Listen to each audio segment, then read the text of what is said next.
Добрий день, Welcome everybody joining us today. The medias and the Ukrinform continue our work on the day number 290 of our fight for freedom. Today we will focus on what the state is doing to identify and search of the missing personnel, as well as for the recovery of the bodies of the Ukrainian military. Let me introduce to you Oleh Kotenko, the Commissioner on Persons Gone Missing under Special Circumstances. Welcome, sir. The floor is yours. In the first place, I would like to greet everyone on the victory that we are now hearing. The Liman area has been pocketed. This is a great victory to us all. Thanks to our military, we have had a lot of victories, but this will also mean a lot of work in an effort to recover our military personnel, those who are now considered to be missing personnel. For more than 100 days, I have been working as a commissioner for the missing persons, and let me tell you what we have been doing on that issue. The loved ones are saying and asking us, why is it that you are not doing anything? What we are saying is we are working. It's that we are not vocal about it, but the result that I will inform you about is the result of this work. I have become the commissioner in late May, and the law on the commissioner was passed in April. As you understand, quite little time I have had so far to report on any achievement, especially given the wartime circumstances. It is up to you to assess the volume of work.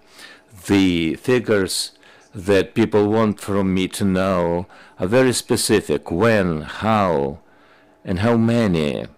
I'll be talking about the result of the work so far and our vision for the future in order to identify the missing people. I have prepared all the answers to possible questions.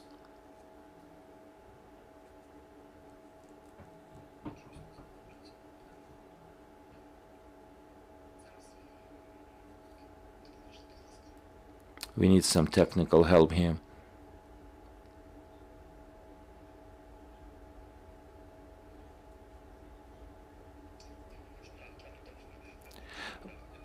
Meanwhile, we have a possibility to enjoy some conversation. I will not overload you with excessive information. I have been trying to be brief in terms of our possibilities, capabilities, and figures. Now, the main thing, of course, is the questions. I expect there will be a lot of them. And I will brief you on the work that we have achieved so far. We have heard things that our work is not that complicated.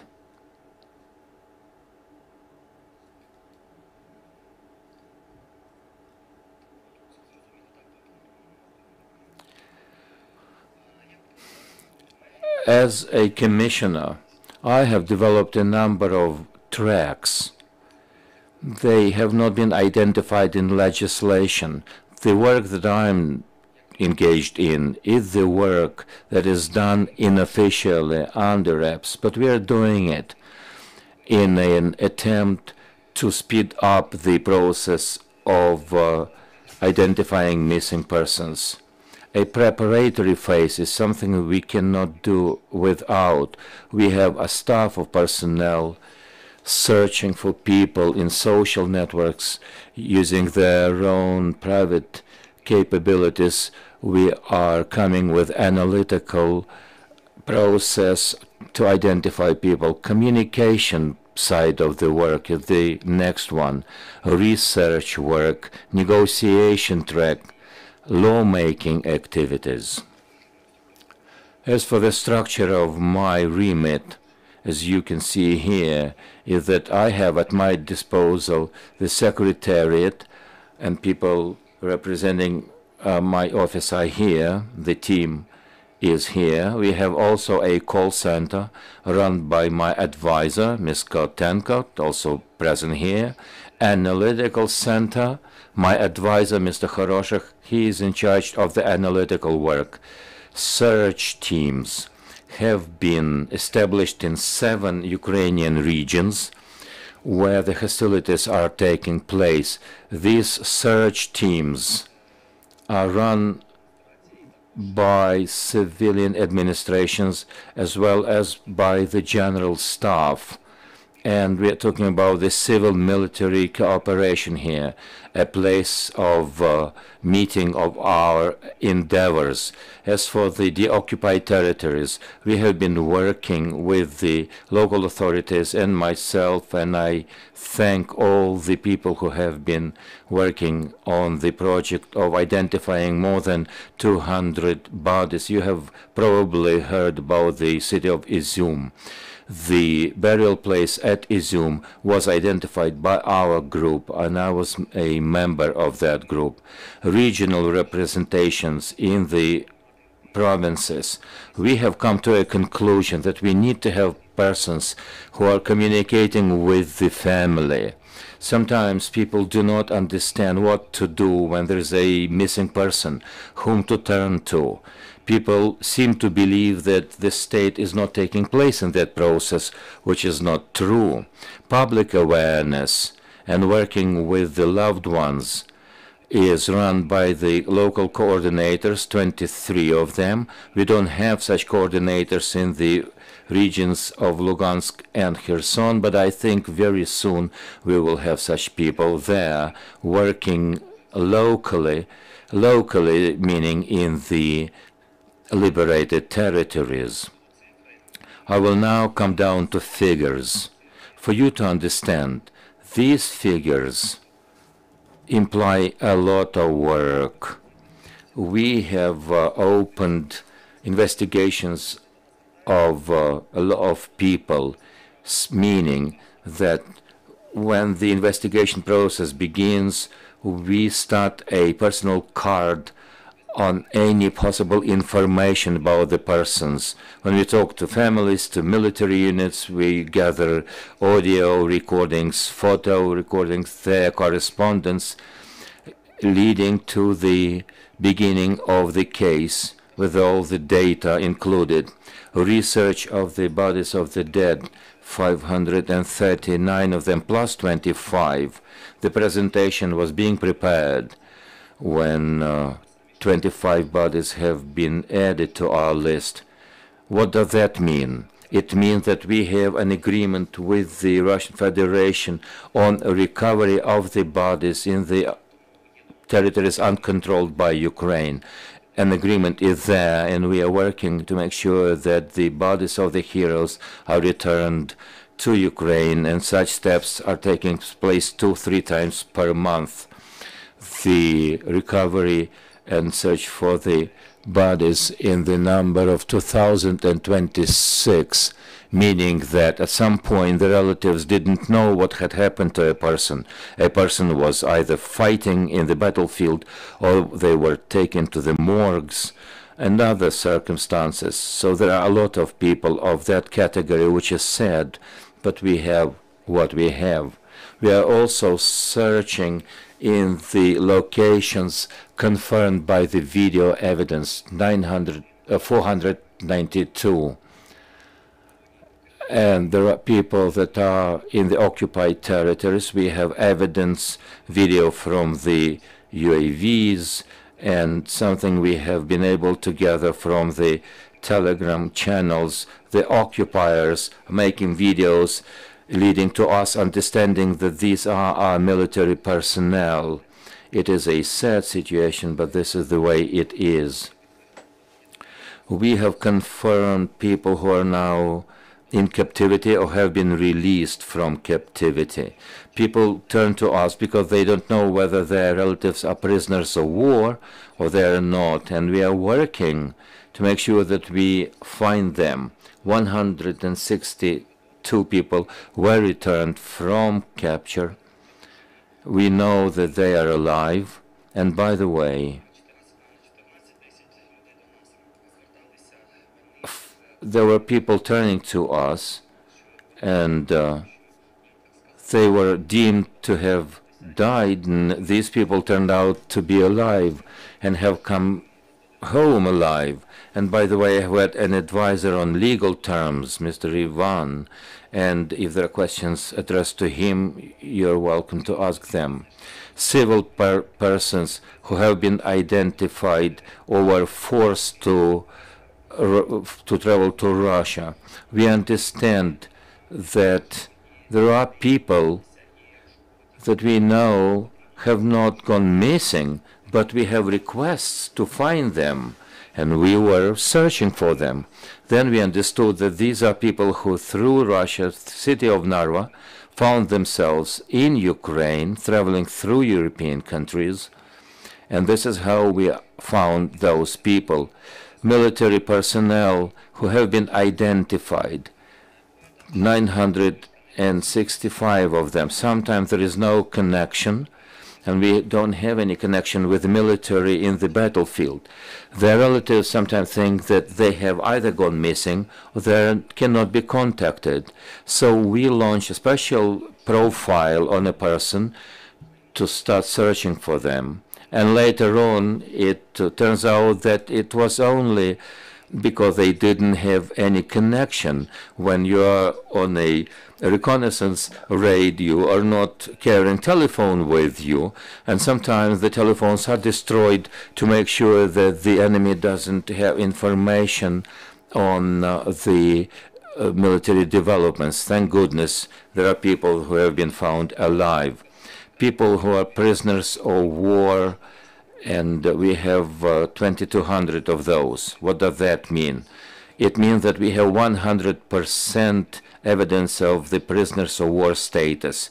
Through the International Red Cross organization, they have such a confirmation from Russia, so they are legally considered to be prisoners of war. Then there are video fragments when people are interrogated. People are saying what kind of military unit they belong to, the circumstances of their being captured. So there is an evidence to the effect that they are prisoners of war. When we see groups of our prisoners of war and their relatives can identify who these people are, and we know when they've gone missing. People that are considered to be missing, more than 4,000 of them. This is exactly the figure that journalists are striving to know. I cannot tell you exactly. This figure will never be a final one. When we enter the deoccupied territories, once we do that, we will find our dead personnel, and perhaps that number will be less or fewer.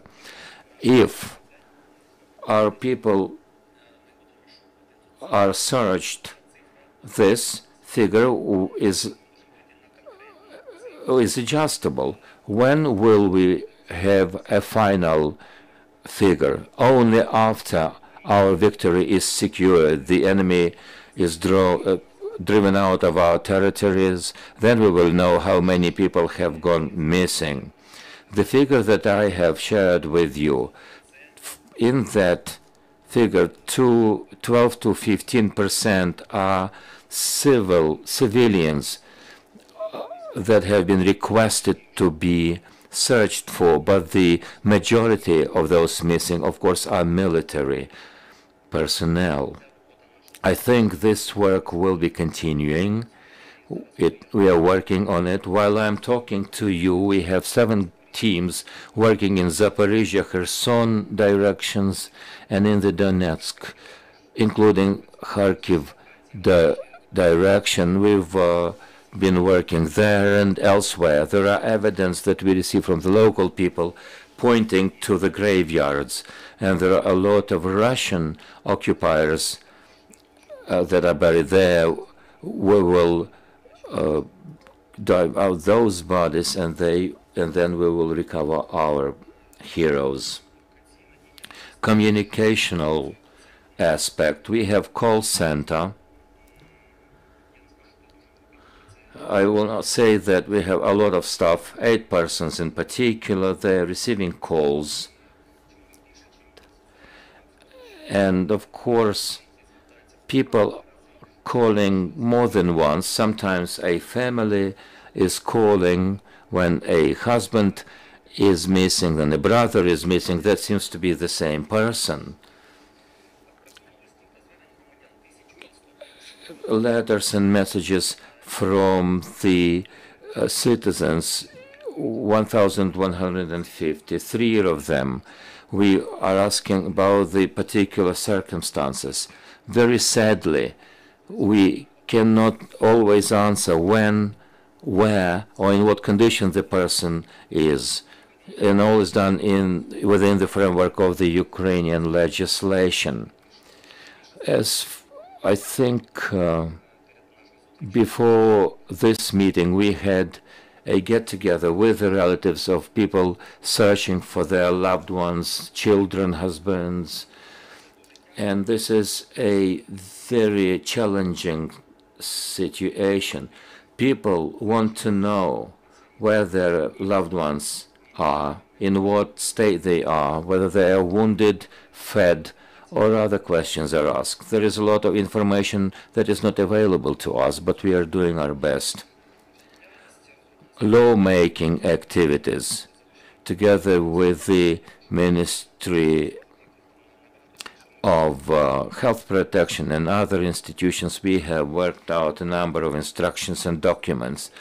The Cabinet of Ministers passed a decree on the 17th of June on the issue of disinterring and recovering of the bodies. We have a register of the people gone missing under special circumstances.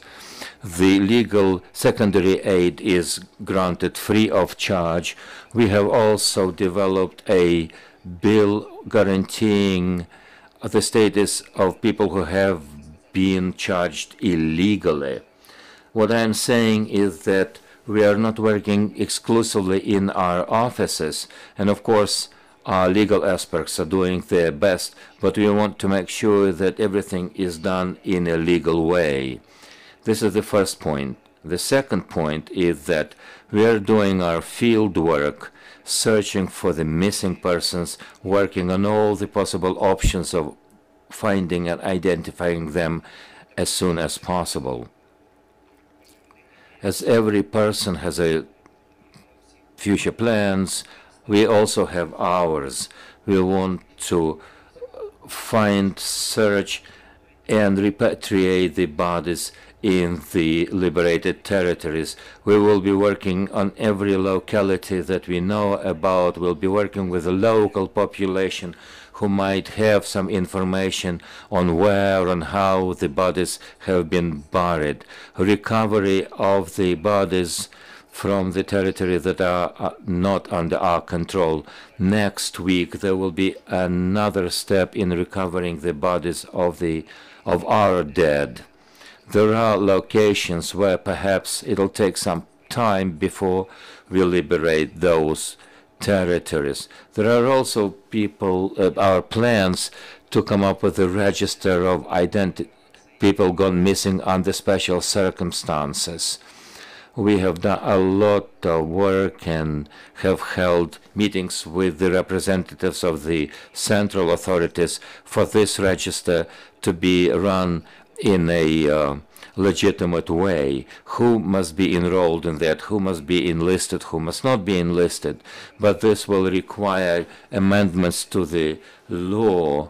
When we have a person who has stolen a bicycle and is on the run, should not be considered as a missing persons. There must be filters, the vetting procedures through the Interpol, through our service of border guards. We should know that these are people that have gone missing under special circumstances. A number of persons who have gone missing under special circumstances. The search is going on. There are a lot of people involved in this process. And there is good news here. When we know that people are prisoners of war, it means it's a good news that they are not missing. Here you see the contact information at the site of the Ministry of Integration. You will see the contact information of all our local representatives or our coordinators. They're running the communication with the families, trying to provide all the legal aid, meeting the representatives of the military units. Sometimes the people who are fighting at the front line don't have the possibility to talk to the relatives. This is a brief information. I have been trying to highlight the most important things with some kind of explanations, and I expect a lot of questions. Let us begin with the fact that we have seen recently a statement by the Ukrainian President aid to the effect that the Russians are not willing to recover the bodies of the dead occupiers from our land. What is the problem here? And at the end of the day, how many bodies have been given back to Russia? I understand that what the president was saying was that these are the dead bodies in the Russian territories. No, we are talking about Russian dead in the Ukrainian territory. President mentioned that they're in the refrigerators, they're in some kind of morgues, and they are not being recovered.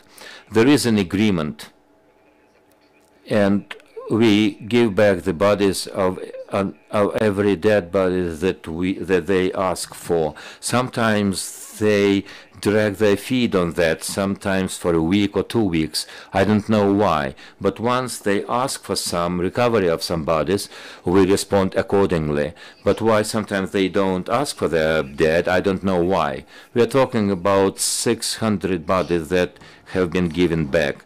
As for the civilian Ukrainians who are now being kept by the Russians, I'm not the person capable of answering in terms of the Ukrainian prisoners. Once we have information and we know that people are being searched, we know that there are people in captivity, and of course this is run by the security service, and all the information which is available to us is given over to them, and the respective services are beginning the negotiation process on the people in captivity. What is the algorithm for the relatives to act upon if they know? If people know that their relatives are kept in captivities, what should they do? There are two answers here. If the relatives are in the unoccupied territory, they should do the following. One, they turn to the national police with a request on the person gone missing, and also to provide their DNA. Providing of the DNA does not necessarily mean that the person in question is already dead, but this is the procedure. Then they should turn to the National Investigation Bureau. Why is this? We should be clear that the person is a prisoner of war. When we talk to the Russians, if we don't come up with a specific name, they won't be able to confirm. So this is done to confirm that the person is a prisoner of war. And the third step is to turn to our office, the office of the Commissioner. We have our telephone numbers, which are on the screen. There is one number missing, but I will inform you on that. 195-896-0421. We also have messengers available. For people living abroad, they don't have the ability to turn to the line 800. So there are other telephone numbers to be contacted through WhatsApp and other messengers, and to submit a request to search for their loved ones. Let us start the Q&A session. Ukrinform Irina Udodenko. What is the major complex issue in your work? There are a lot of hindrances and challenges.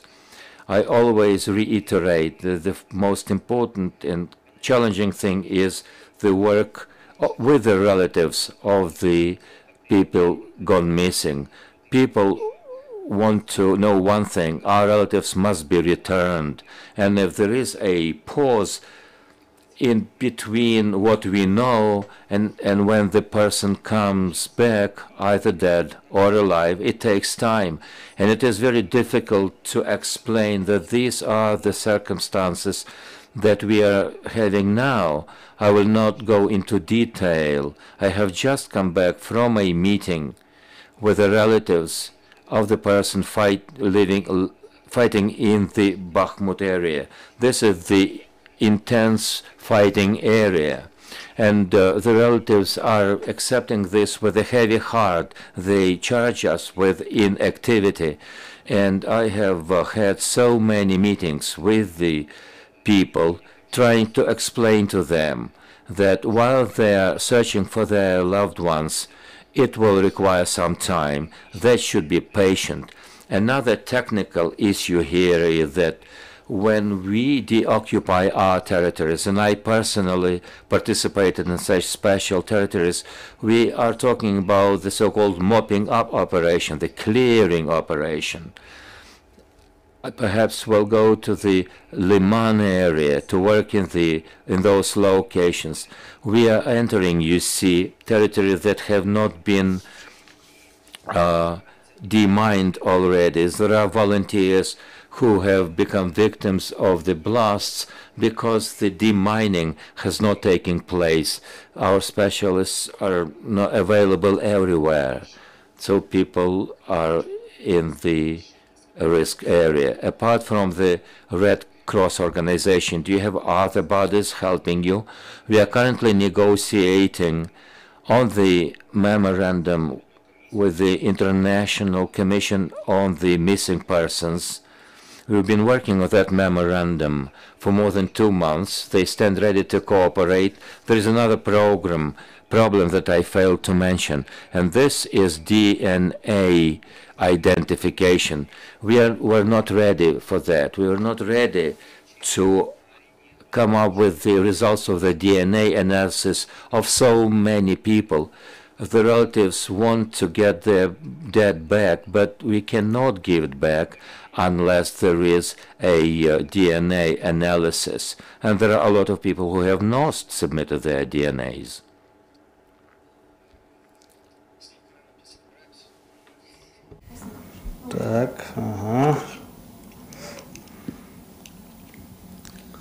Commissioner Kotenko, good to see you again. Стоп.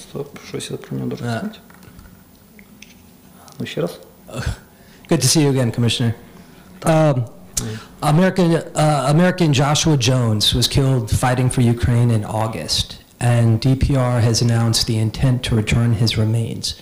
I'm wondering if you've had any contact with Daria Morozova, the DPR Ombudsman for Human Rights, regarding Josh Jones's return.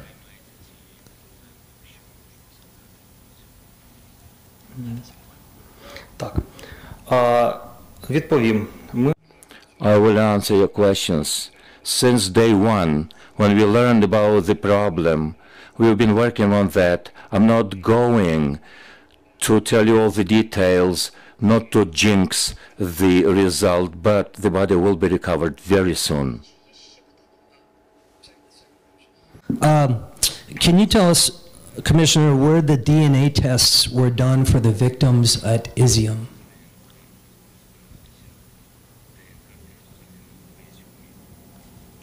Відповідаю, вони вже... All the bodies that have been identified at Izium, when we are meaning the graveyard, all the DNAs have been collected. The analysis results are now being processed in the city of Kharkiv. But in this area, we are quite quick due to the efforts of the National Police. They're dealing with the DNA expertise and assessments. Thank you, friends. There doesn't seem to be any more questions. Thank you. To remind you, we have had Oleh Kotenko, the Commissioner for the people gone missing under special circumstances. Thank you for joining us. Dear colleagues, keep track about our upcoming briefings.